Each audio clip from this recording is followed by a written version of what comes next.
Il était une fois un colonel riche qui paya un garçon pauvre, avec un cheval mourant. Ce garçon, pourtant, a réussi quelque chose d'incroyable.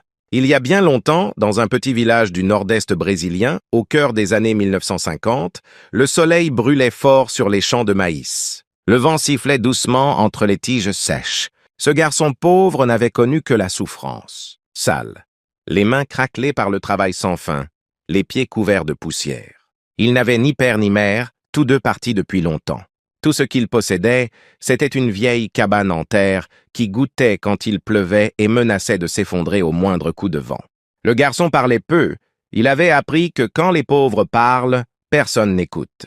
Dans sa terre, le maïs ne poussait plus, il n'y avait plus rien à manger. Alors il est parti en ville, à la recherche d'un travail. Un jour, il apprit que le colonel le plus riche de la région cherchait des ouvriers pour ses terres. Sans hésiter, le garçon partit, marchant sous un soleil de plomb, le ventre vide mais le cœur plein d'espoir. Quand le colonel le vit arriver, il fronça les sourcils. L'homme portait des bottes propres, un gros ventre et un sourire cruel. Il méprisait les pauvres parce qu'il avait été pauvre lui-même, et il détestait s'en souvenir. « Et toi, tu crois servir à quelque chose ?»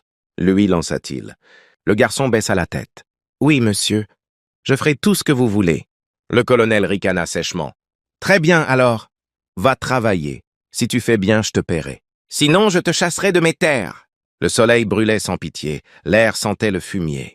Le garçon obéit au contremaître, un homme dur et silencieux, aussi impitoyable que la sécheresse. Il nettoyait les enclos, nourrissait les animaux, réparait des seaux cassés, recollait les clôtures sous la chaleur accablante.